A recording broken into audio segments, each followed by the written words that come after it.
Wonderful. I think we're going to get started. There might still be a few folks trickling in, but we'll get started with the presentation today. So welcome everyone. Thank you so much for joining us this afternoon to talk about protection in the Bay of Fundy. I want to start off by thanking the NBEN for helping us on this event, for helping us put it all together and being on the call today to support the event. I'm Danielle Hack. I'm the Conservation Education Coordinator with the Canadian Parks and Wilderness Society New Brunswick chapter.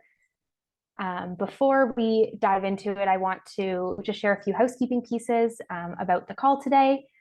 So there will be interpretation available for the event today. If you've not yet found the channel for French or English interpretation, it should be at the bottom of your Zoom screen. We have two interpreters on today who will be here for the presentation as well as the Q&A at the end. So thank you so much for interpreting for us today. The webinar is going to start with a presentation from about now until for about the next 45 minutes. We'll then have about 45 minutes for a question and answer period. If you have any questions or comments throughout the duration of the presentation, please feel free to add them in the chat. We'll be answering the questions at the end, but you can add questions or comments at any point to the chat during the presentation. Also, just so everyone knows, we are recording this webinar. So if you don't want to be on the recording, if you just want to leave your video off and microphone muted so that you aren't included on the recording, but just wanted to let everyone know that this is being recorded so that we can share it after the presentation. So next, I'd like to introduce my colleagues from CPAWS. First, we have Riley Lavender, who's the conservation campaigner and will be supporting behind the scenes today. If you have any questions that you don't want to put into the general chat, please feel free to email Riley and she'll be able to help you with any questions, or if there's anything that you want to send directly to CPAWS, please feel free to send her a message. Also joining today is Roberta Clowater, who will be leading the second half of the presentation today, but I'll pass it off to Roberta right now just to introduce herself. Thanks, Danielle. I'm Roberta Clowater. I'm the Executive Director of the Canadian Parks and Wilderness Society New Brunswick chapter, and I'm based in Fredericton on Wolastoqey territory. Back to you, Danielle. Wonderful. Thanks, Roberta. So to begin our presentation today, and to begin our conversation, we want to start by recognizing the land and the waterways where we're joining from and that we're going to be talking about today. We can't talk about the Bay of Fundy and protecting these important waterways around us without acknowledging the role that Indigenous nations have had and continue to have in caring for these lands and waters.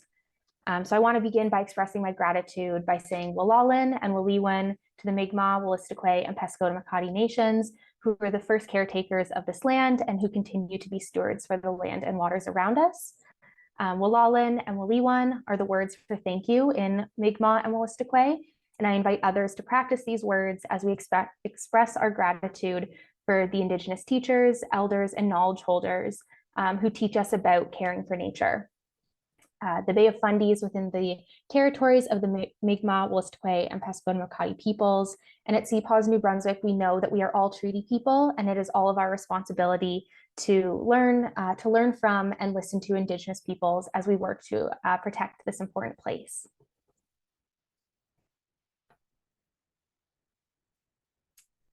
Next, I want to share a little bit about CPAWS New Brunswick. For those who haven't heard of us before or worked with us before, CPAWS stands for the Canadian Parks and Wilderness Society, and we're the New Brunswick chapter of a nationwide charity. CPAWS New Brunswick is a conservation organization with a vision to protect land, freshwater, and ocean areas across New Brunswick to sustain nature and people for current and future generations. As well, we work to ensure that parks are managed and protected for the nature within them. The New Brunswick chapter has been active since 2004, and we work with governments at all levels, community groups, and concerned citizens, just like yourselves, to find solutions to nature conservation challenges. And we always seek to do this in a way that respects the sovereignty and leadership of Indigenous nations.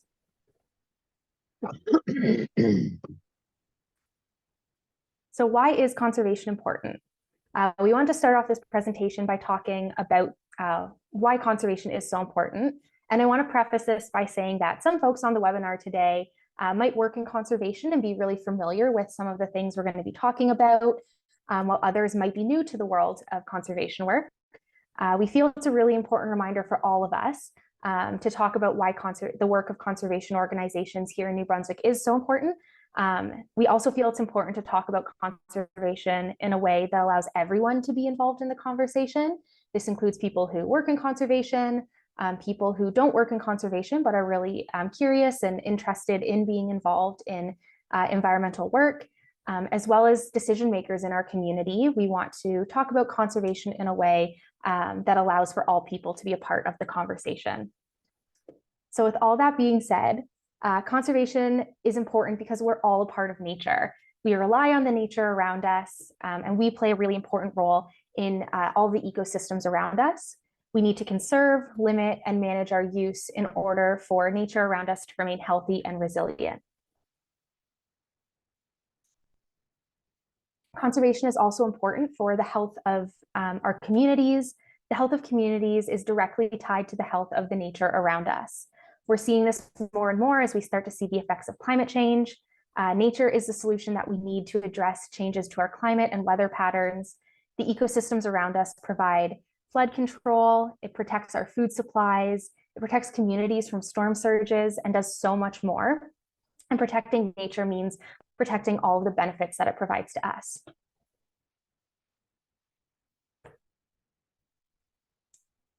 But conservation is important not just for us, but for all the species that live in the area. Nature is not just for humans, but it's for the plants and animals that call an area home as well. Conservation is important for all living creatures who need enough space to live, and this includes areas to find food, to move, to migrate, to find shelter and mates, and to adapt to changing conditions. So this includes the largest of species, like the whale that's on the screen here, all the way down to the smallest of species. Even the smallest animals like birds and fish need unique habitats to be protected to ensure that they have all that they need to live in these areas. Conservation is also so important because connections matter. We know that all things in nature are connected, different habitats like forests, rivers, and oceans, and all of the animals that live within them are connected, and conservation is necessary to ensure that all biodiversity in New Brunswick's coastal and ocean ecosystems have what they need to thrive.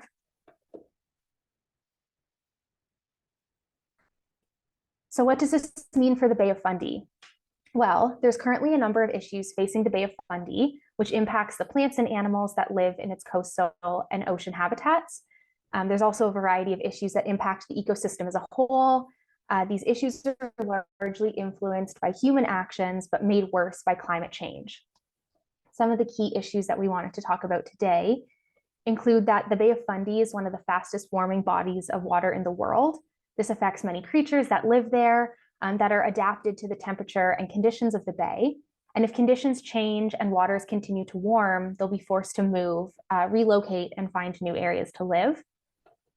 Another issue that we're seeing is a decline of some fish populations. This in turn impacts a lot of other species that depend on fish as food, such as whales, porpoise, and shorebirds.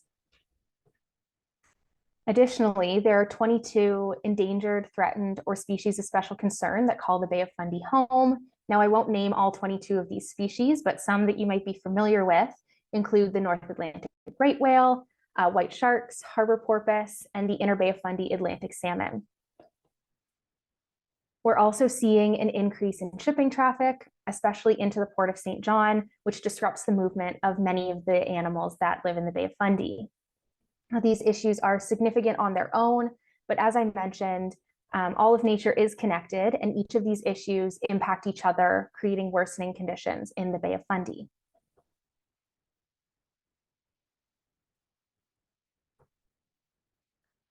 So what is actually protected in the Bay of Fundy? Well, this is a map that shows what's currently protected in New Brunswick, illustrated by these red areas. You can see St. John in the middle, marked by the gold star.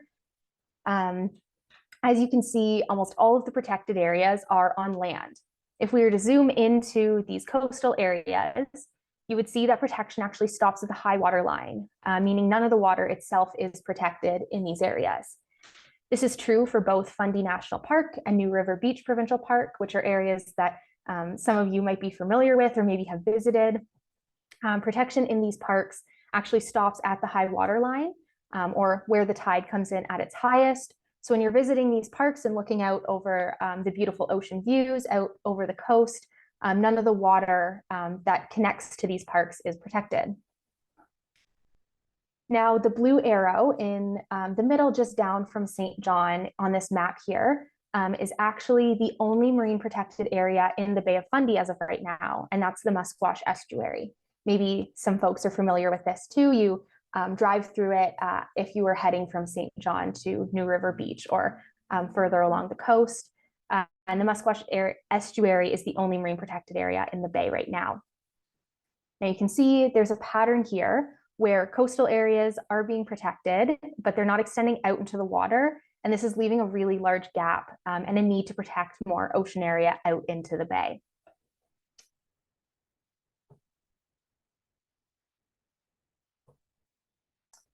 So now that we've had a chance to see what is and isn't being protected, we want to talk about what needs to be protected in the Bay of Fundy.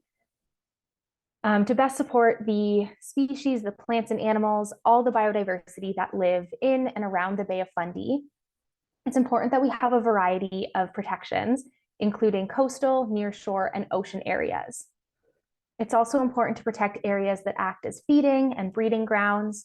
These areas have a high diversity of species, as well as species at risk, and must remain healthy in order to support all surrounding ecosystems. High productivity areas also allow for spillover into other areas, which is necessary for healthy fish populations, as well as populations of many other species that call the Bay of Fundy home. It's also important that we're protecting, that protected areas reflect the diversity of ecosystems in the bay, including different habitats like mudflats, horse mussel reefs, feeding areas for whales and shorebirds, as well as other ecosystems that are found in the bay. And it's also really important to mention that when we're talking about what areas need to be protected, it's important that Indigenous knowledge of plants, animals, and their habitats is reflected when determining what needs to be protected.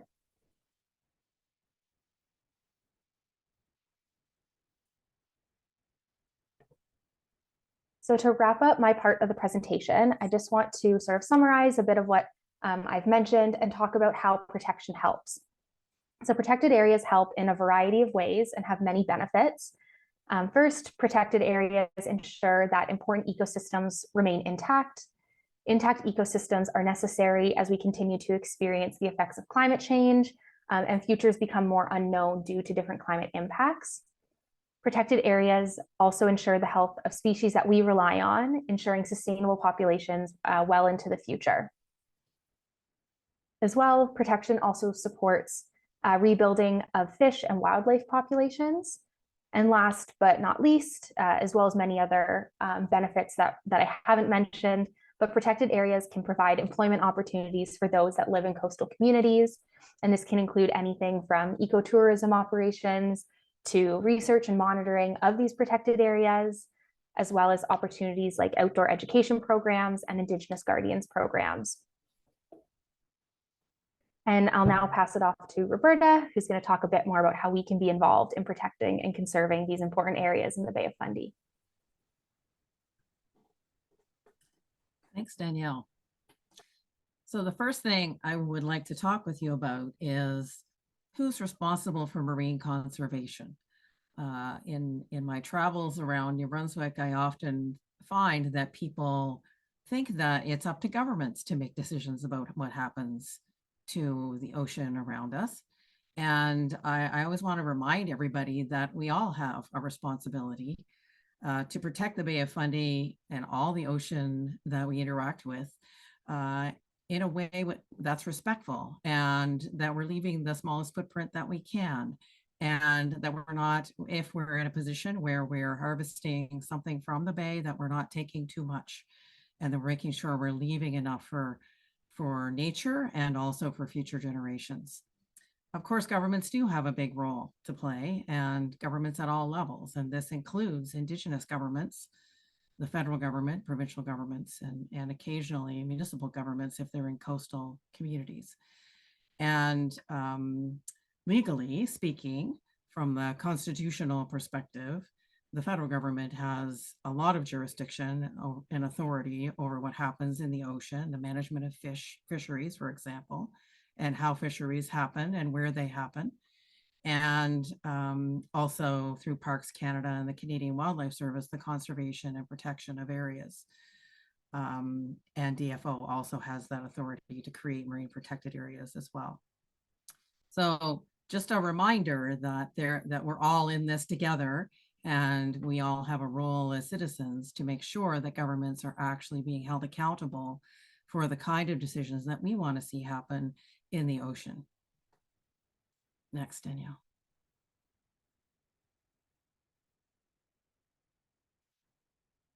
So we really want to reinforce why you should be involved.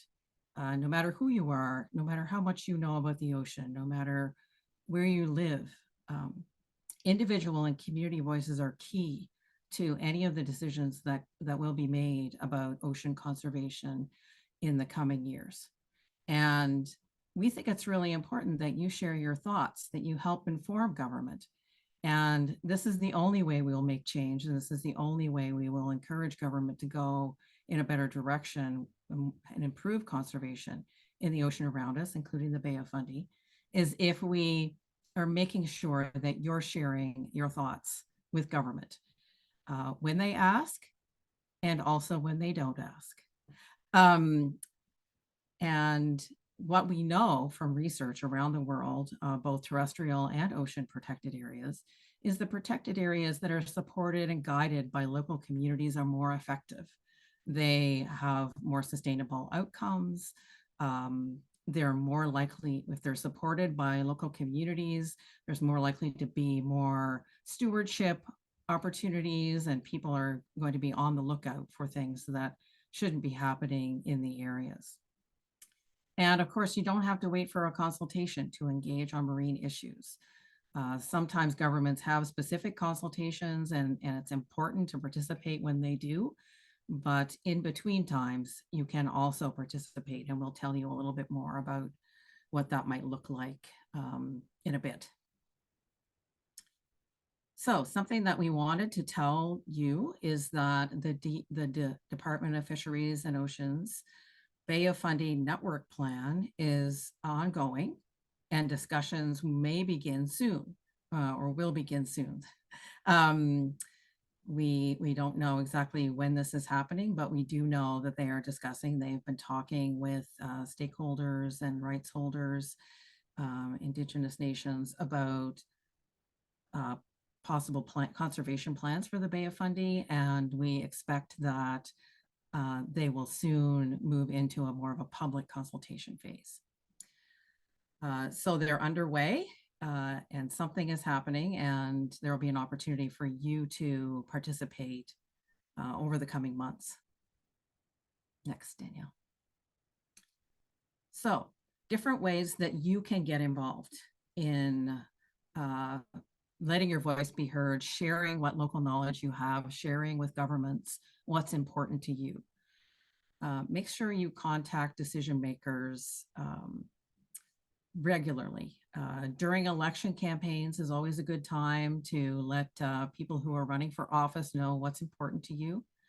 But once they're in office, it's also good to let them know, send them emails, write a letter, phone their office if something is happening particularly urgently that they need to know about, that you would like to see addressed.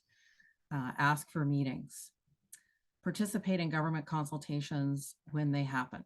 This is really important, that when government does ask, because it isn't always that frequent when governments go out to the public and ask them about specific environmental or conservation issues, and certainly in the ocean, it's much more rare, has been more rare,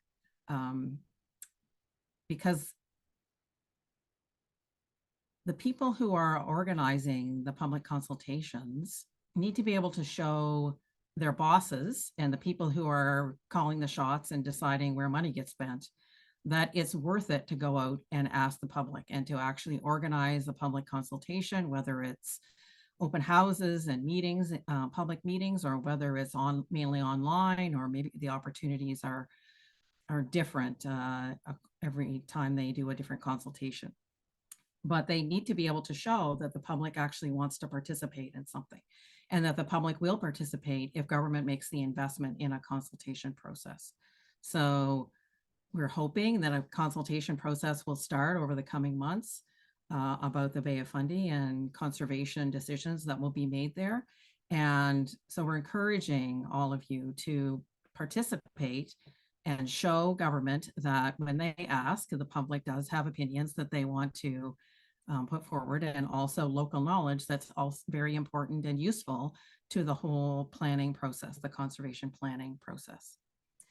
And you can follow us, CPAWS New Brunswick, online or on our website and social media, and other environmental organizations who also work on these issues, because we will tell you when there's an opportunity for you to be consulted, for you to put your information into government, and we'll also try to provide tools that make it easy for you to do that, and the kind of information that will be helpful to you, so you don't feel like you're going in cold, and that you actually feel prepared. And, oh, okay, CPAWS has put out there what their key messages are. Those sound good to me. I'll just elaborate on them a little bit, so that you're not feeling intimidated and feel like, oh, I don't know enough about this. How could I possibly have enough to say to the government to make a difference? And believe me, every single voice makes a difference. I know from talking to people who work in government and politicians over the years, that when people actually participate and provide their input to governments, it makes a difference. Sometimes it stops things from going in the wrong direction, and often it will support things that are going in the right direction. So, and make sure that they do happen and keep the momentum up. So it's really important to do that. So how to have your voice heard. Keep it simple. Don't get distracted by a whole bunch of other topics that aren't germane to the topic at hand. If you're talking about the Bay of Fundy and ocean, keep it to that, and don't get distracted by a lot of the other issues that you would also like to communicate to the government. Do that separately. If you have local stories, they can be very impactful to decision makers. If areas are special to your family, or if you have a historical connection to certain areas, or you have a lot of local knowledge about an area, or Indigenous knowledge about an area, really important. And get the facts straight to the extent that you can. Talk to the right person. Make sure that if it's not on a consultation process and you don't actually know who you're supposed to be communicating with, communicate with us, and we'll help you figure out if you're writing your letter to the right level of government, or the right government official, or the right minister. And we have on our website Speak Up for Nature toolkit that we've created, and that's the link to it on our website right there at the bottom of this slide. And it has a lot of different ideas, ways that you can communicate with decision makers and make sure that your voice gets heard and that they pay attention to it. Next. So we have a few key takeaways. And the first is that governments are planning ocean conservation in the Bay of Fundy. If you didn't know it before, now you do. And they've been busily working. The federal government, in fact, the first time that I can remember this happening, that the Department of Fisheries and Oceans has been working in partnership with Parks Canada and the Canadian Wildlife Service, and they've all put their heads together, and all their experts have been working together to look at what could be done for conservation in the Bay of Fundy, and especially with respect to protecting specific habitats. And so that's exciting and new movement at the federal government level. And they've also been communicating with the provinces on what they would like to see happen. So that's the first takeaway. The second is that your voices are important always, and governments need to hear from you always. And we're getting into election season in New Brunswick, and then the following year it will probably be the federal government election. So this is a really important time for you to build your confidence, build your knowledge. We're here to help you. We want to make sure that we're doing what we can to raise everybody's voices up and allow everybody to participate in the way that they want to in these different opportunities to talk to decision makers or people who want to become decision makers. So that's really important. And I can't stress it enough that you can't leave it all up to the governments to make decisions all by themselves. And you can't leave it all up to NGOs like us to carry the ball for you all, even though we do as much as we can. The more individual voices that they hear from in all of their communities, that is really important to carry the day for conservation. Which is why number 3 takeaway is you should participate in the public consultations, because we want to make sure that we want to reinforce to governments, yes, the public does want to participate in consultations. They do have information to relate to governments, and they do have opinions on the topics that governments are working on. And just so that if we stop participating, then they will stop asking, and we definitely don't want that to happen. So I'm putting another pitch in for making sure that when consultations happen sometime over the coming months about the Bay of Fundy and conservation, that you all do the best you can to participate and use us as a resource to make sure that you feel comfortable and confident in doing that. Okay. I'll hand it back to Danielle for the questions. Great, thanks, Roberta. So this brings us to the end of our presentation. We now have time for some questions, any questions that you have for us about anything that we presented on, about upcoming consultations that we can do our best to answer. Feel free if you want to put your question in the chat, or if you want to raise your hand and ask a question. We'll get my colleague Riley just to help with any questions. If any hands are raised, I just can't see them on my end. So yeah, thanks so much, everyone, and we'll watch for questions in the chat, or if you want to raise your hand to ask a question.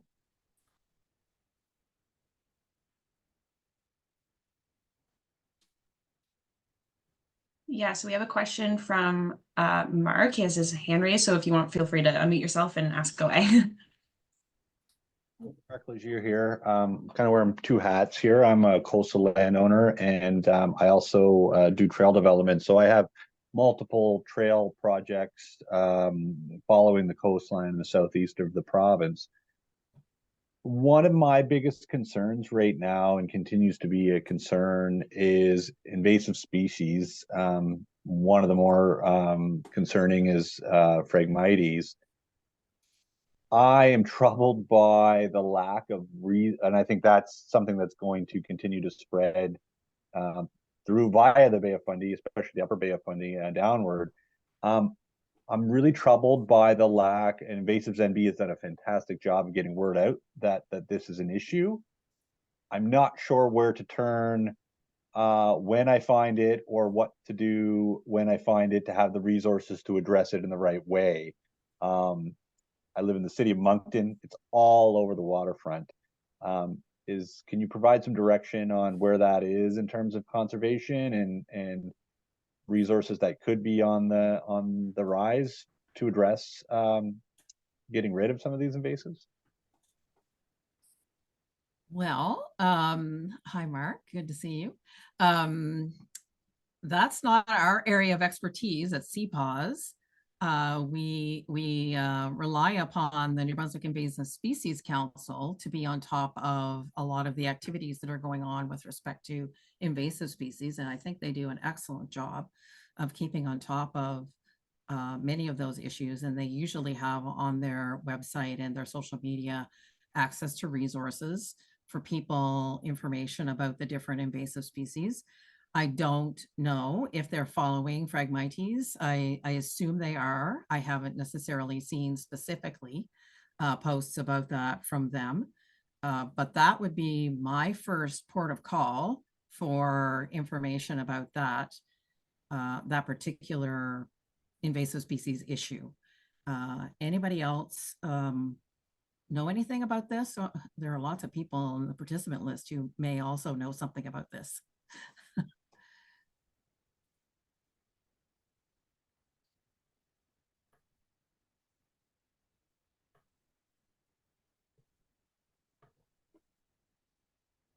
Mark, I don't know if that responded enough. I didn't see anybody else piping No, up to say anything. it was kind of a question, but also just kind of wanted to raise it, as I think that's one of the Okay. for my part of the Bay of Fundy, I think one of the biggest concerns by many, and Okay. raising awareness is certainly a big part of it. But I'm not sure that we've moved on to that step of, it's so intensive. The work to address it is so intensive. Yes. That Agreed.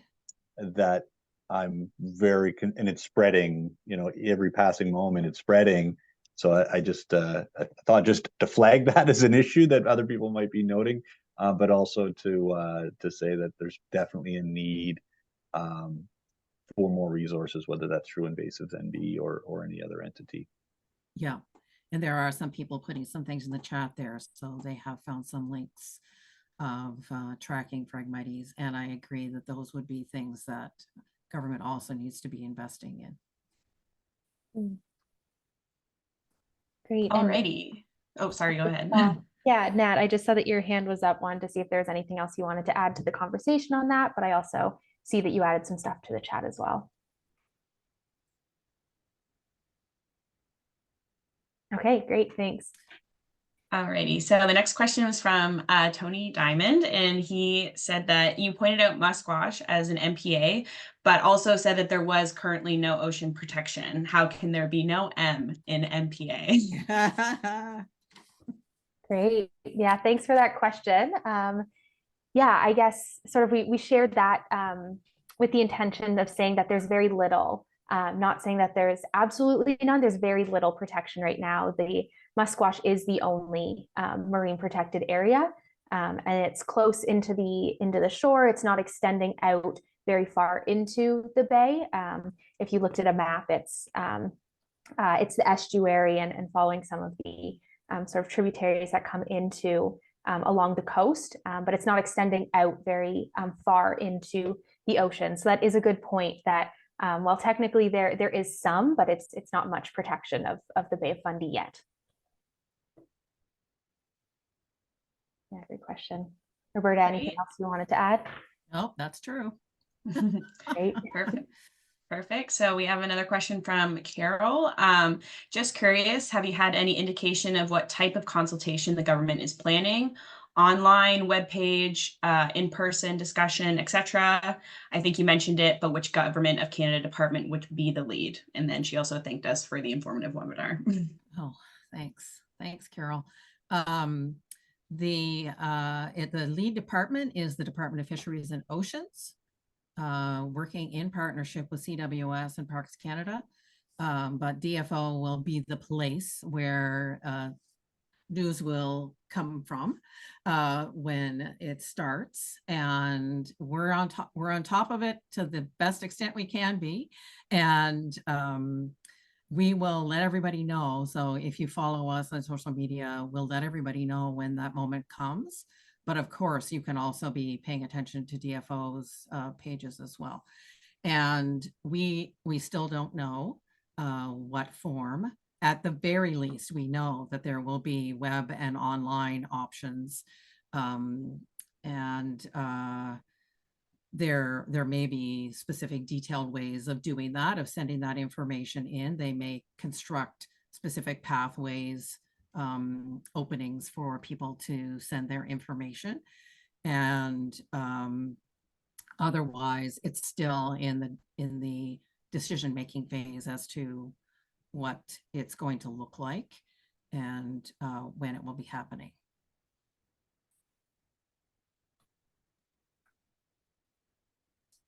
Great. And then we have another question from Debbie. She says, does sea farming, so fish, seaweed, urchin farming, have a negative impact on biodiversity in the Bay of Fundy, or do the regulations of that industry promote sustainability? Hi, Debbie. Thanks for a hard question.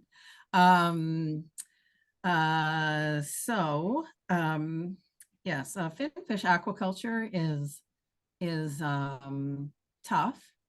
It's got a lot of impacts on the ecosystem, and CPAWS doesn't consider it to be compatible with marine protected areas. So we would hope that the marine protected areas that we hope will get established in the Bay of Fundy will avoid those areas where finfish open net pen finfish aquaculture is happening. There are different kinds of aquaculture of different impacts, and I must admit I don't know. Maybe other people on this call do know more about the urchins. I think it depends upon how urchin harvesting is being done. So there's urchin harvesting, and then that's what I've heard more about. And I guess it depends upon how it's actually being done and whether there are what kinds of tools are being used to harvest. Some sea urchin harvesting could be done by hand picking. I've heard of that happening in other parts of the world. Not sure that that's what's going on here. So that's what I know about that, but we would be hoping that any of those activities, especially the ones that are really in place, like the open net pen aquaculture sites, which are in situ there, and they don't move around much, would be avoided with any marine protected areas that might happen. And Nicole Levitt is got some information in the chat. Thanks, Nicole. Happy to see you here. For those who want to learn more about the other sea urchin activities that are going on. Great. And then we have a question from Matt. Says, this may not be the place to ask, but just wondering if there's any planned volunteering outings for cleanup or conservation.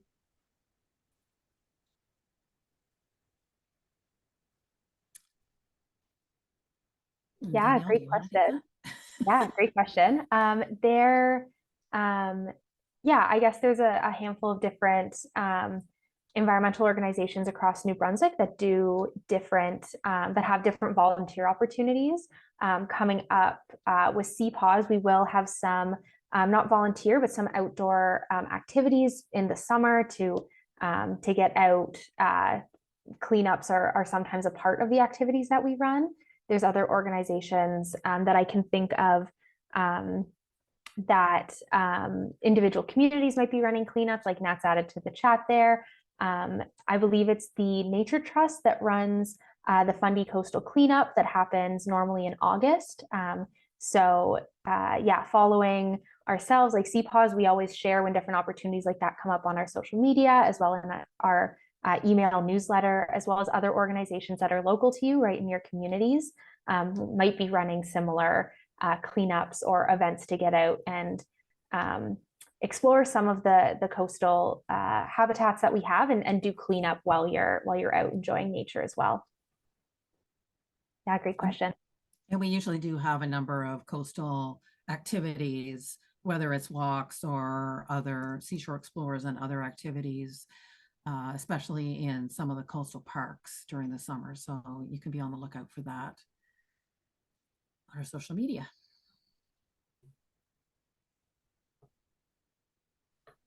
Great. So that's all the questions we have right now in the chat. So if anybody else has any questions, feel free to raise your hand or type them in.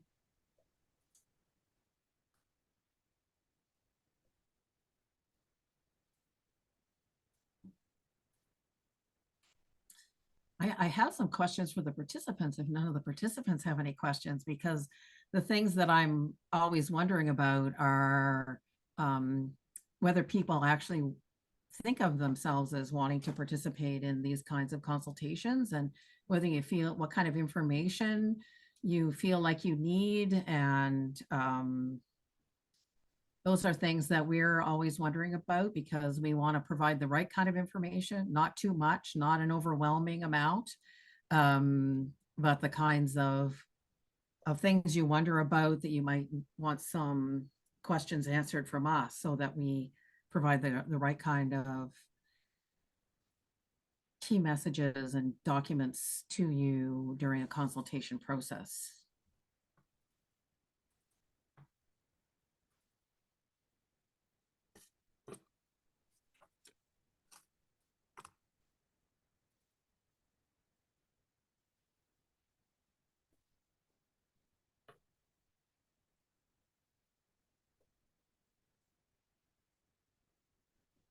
Great. Maybe we can start with if anyone has participated in government consultations related to different conservation work or protected areas. If anyone has had that experience of participating in a consultation, and maybe you can share what you would find helpful from CPAWS to be able to participate in upcoming or future consultations.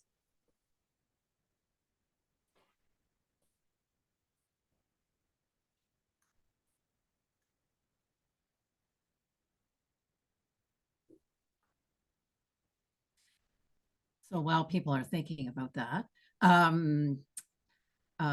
so one of the things that we've been thinking about is that we know that several years back, Department of Fisheries and Oceans researchers produced a report on the Bay of Fundy that identified a number of ecologically and biologically significant areas. And we're going to be pulling together some information about each of those and trying to distill it into something that's publicly accessible and easy to digest and understand. And so that's one piece of work that we're planning to do and have ready for whenever the consultation happens. And also interested to hear from other people if there are specific areas that you think are important to be conserved, because we'll be sure to put that information into our own submissions as well.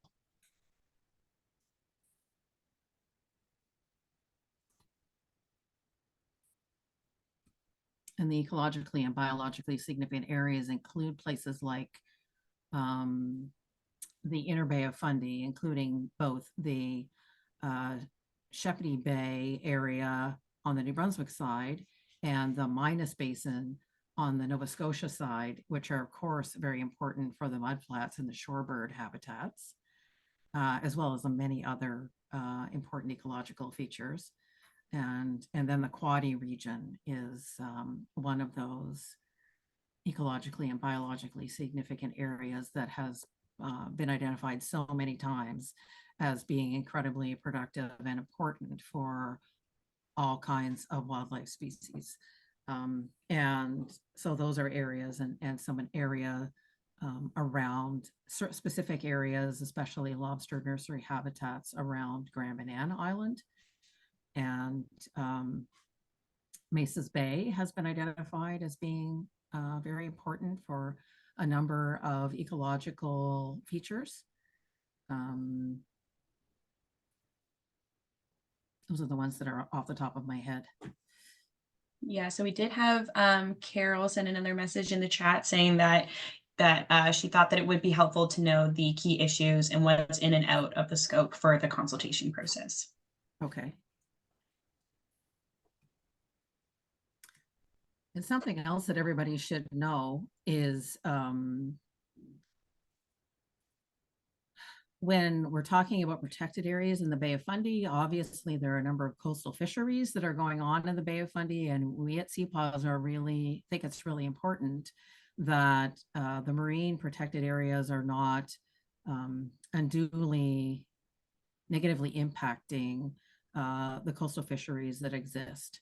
And Canada has minimum standards for their marine protected areas that include no dragging, no dumping, no dredging, no oil and gas development, no mining. Those are the kinds of activities that are the baseline minimum standards for what would constitute a marine protected area. And so as long as we're not talking about fixed gear fishing, then they should be and could be compatible with marine protected areas, depending upon the sensitivity of the habitats in those areas. So it's highly likely that lobster fishing is not going to be prohibited in most of the marine protected areas, I expect, in the Bay of Fundy. And because we know that lobster fishing and a lot of the other coastal fisheries are important to coastal economies and to the New Brunswick economy, and also the cultures of our communities. So we want to make sure that marine protected areas are helping to support sustainable fisheries and are protecting areas that are important so that fish stocks can be rebuilt and that they can heal from past damage or from even the impacts of climate change and a warming bay. And these are some of the issues that we think people need to be thinking about too, as that balancing act, because we need to look after the ecosystem in order for it to be providing us with things that we might call resources or things that we might want to be harvesting from the bay. So a couple of messages in the chat here. One from Debbie saying that some years ago, I took part with a group of my students in a public consultation session about forest harvesting sustainability. Found that the politicians who we presented to were unable to answer our questions, yet they were going to be the ones making decisions going forward. Do you think that that could be a similar case with the consultations about to happen in the Bay of Fundy? Well, this is the push and pull with decision making. So there are a lot of experts who work for these government departments who probably could answer all of those questions. And it's their job to be providing the kind of information up the chain to decision makers so that decision makers have all the information that they need to make the right kind of decisions. So, and of course, decision makers have different levels of interest and take their jobs seriously to different degrees. So it does depend upon decision makers to make sure that they're listening and asking the right questions of their staff. But also, this is why it's really important that we're talking to the staff people if we have opportunities. So a lot of the information that goes into public consultation goes to the staff first. And if it's a website or an online portal or emails,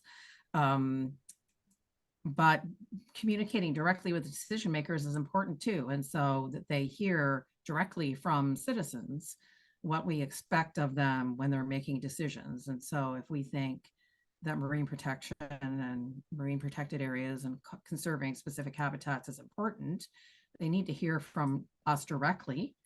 And also the staff need to know that we are supportive of plans that they're putting forward and that we have local knowledge that can also be added and help to tweak the plans. So it's this constantly communicating with government at all the different levels where information and decisions are being discussed. And sometimes people wait until there's an election before they talk to the people who want to be elected or are going to be making decisions. And we can't keep doing that. We need to be talking to ministers and reminding them all the time about conservation, because I can guarantee you that the people who are using natural resources, the people who are part of industries, where natural resources are part of the mix, have staff people talking to politicians all the time or very often. And so it's up to us to make sure that the balance is there and that they're also hearing from people who care deeply about conservation, and that our expectations are that those ministers will be doing that balancing and also protecting the baseline natural habitat that is allowing all of these industries to either flourish or not.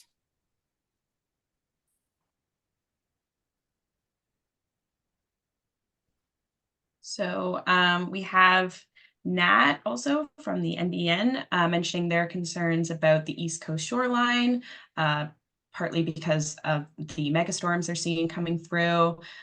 So little of the shorelines are accessible due to private property.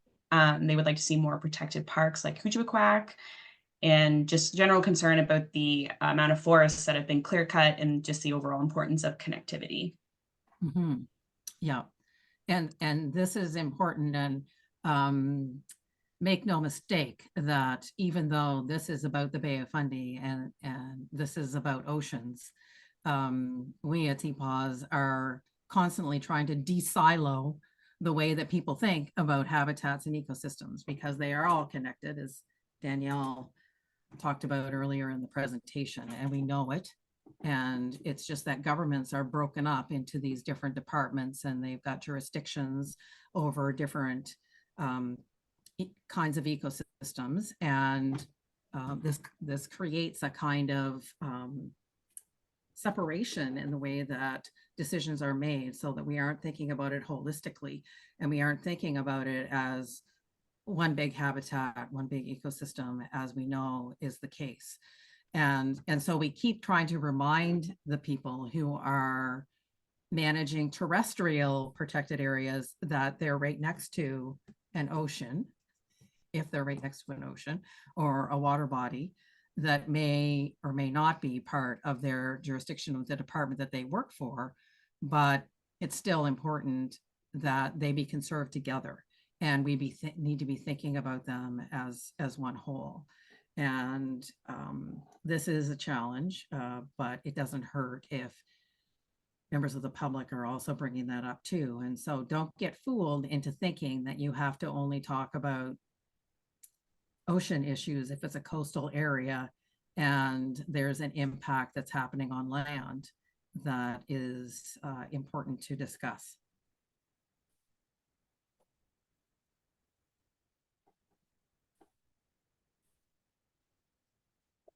Alrighty, so we do have one more question in the chat, and then Mark, I'll get to you in just a second.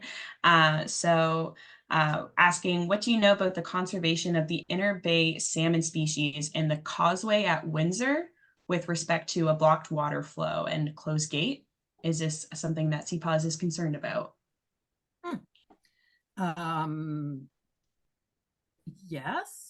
And I don't know if somebody from CPAWS Nova Scotia is here or not, but they may know something about that, because Windsor is outside of my patch a little bit. Even though I'm talking about not being in silos, I also we are the New Brunswick chapter. We can't be everywhere.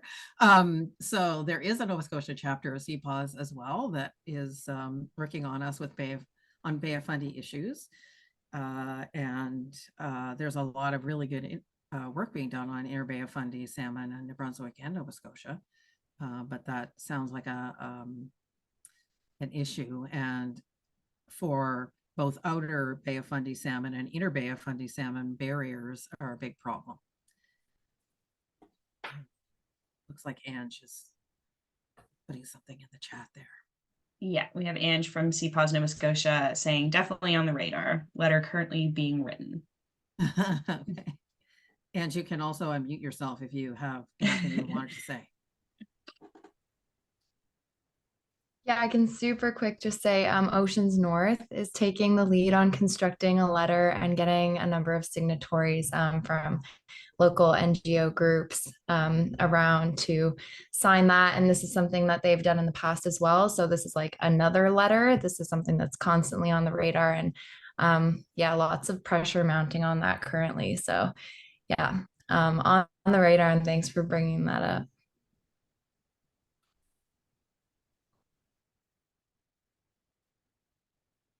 Great. So I see Mark put his hand down. I'm not sure if that means that maybe the question was answered or maybe not. Just gonna give him a second if he wants to Sure. speak. Yeah. I just wanted to quickly echo what Roberta was saying. You know, calls, letters, emails from individuals.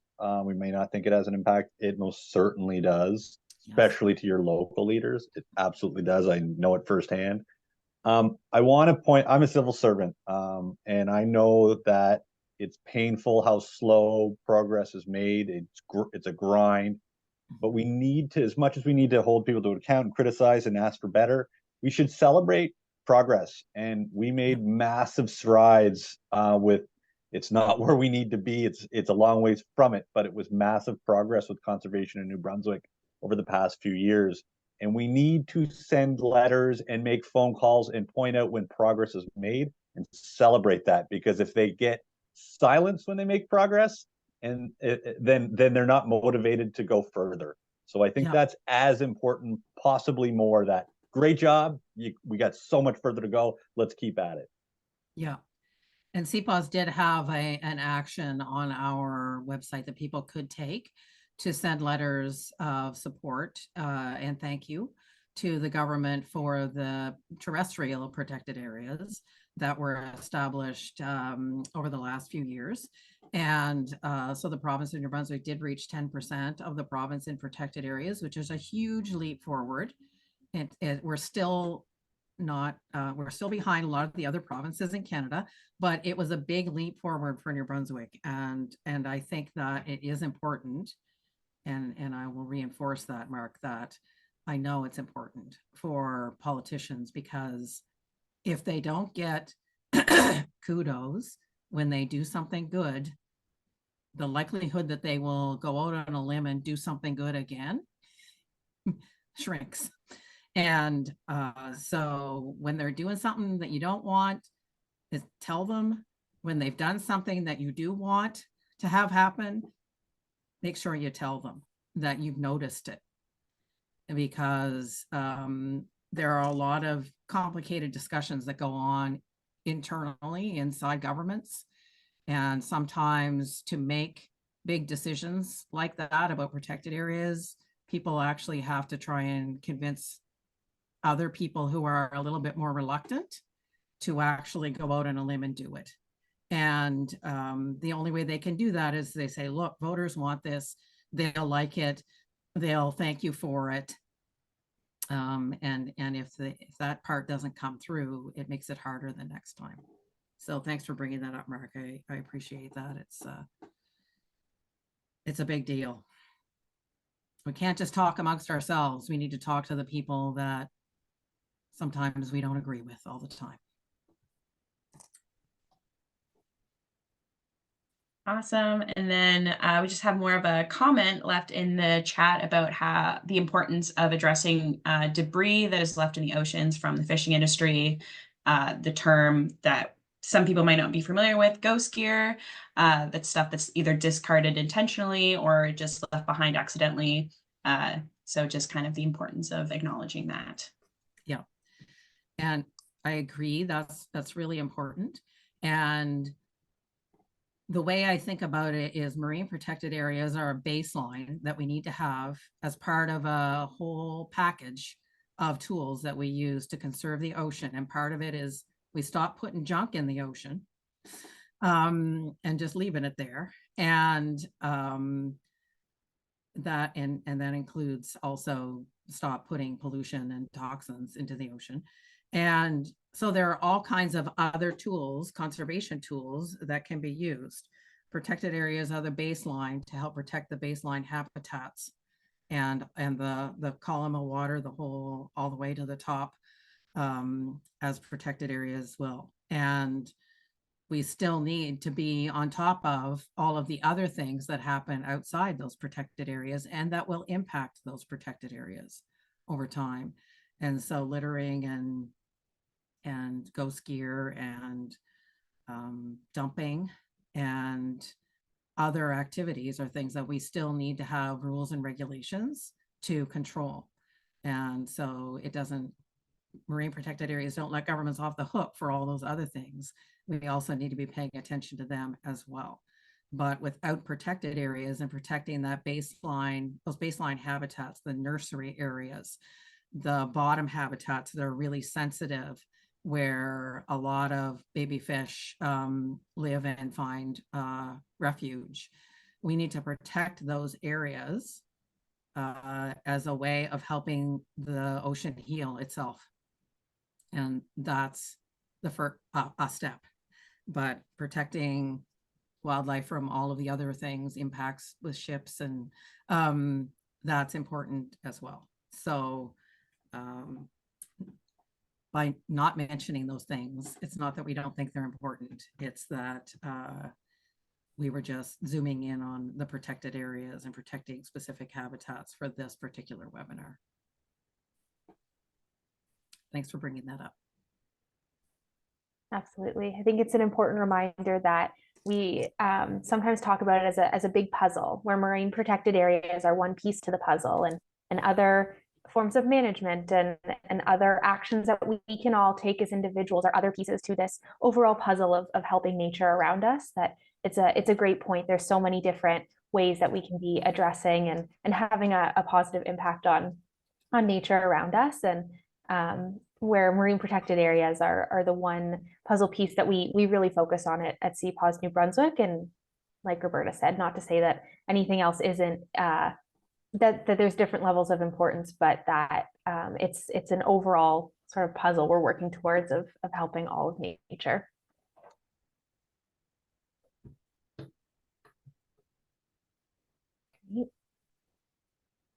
Are there any other questions? People can feel free to put them in the chat, or if you'd still like to raise your hand and ask any questions, feel free to take yourselves off mute.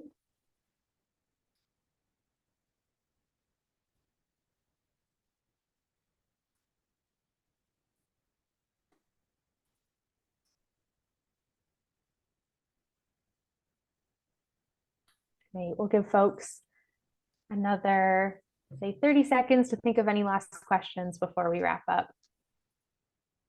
And of course, if something comes to you later that you wish you'd had asked a question about, or something that you start thinking about over the coming weeks, please feel free to send us messages on social media, or if you have any of our email addresses to us directly. We really do pay close attention to the things that people are wondering about, because we want to make sure that any materials that we're providing and that we're producing, awareness raising materials, things that are on our website, we want to make sure that we're helping to address the things that people are actually wondering about, the questions that people have, so that it becomes easier and easier for you to engage with decision makers whenever you want to, and whenever the opportunities arise.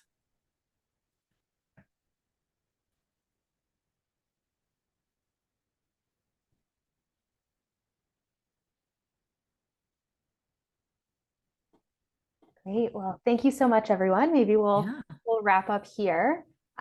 Just want to make another reminder to be following us on social media, subscribing to our e-news, to our email newsletter is the best way to stay up to date with different ways that you can take action, with different campaigns that we're running. If we feel it's an important time to be sending off letters to the government, to different decision makers, or when these public consultations become available and are open for people to participate in, will be posted on social media, but we'll also be sending lots of information through our e-newsletter as well. So Riley has put a link to that in the chat that you can go and subscribe there. Thank you again, everyone, for joining, and thank you especially to the NBEN for helping us put this on, to Lily, Nat, and Zahira for being on the call today and supporting us behind the scenes, as well to our interpreters. Thank you so much for all of your support on this event today.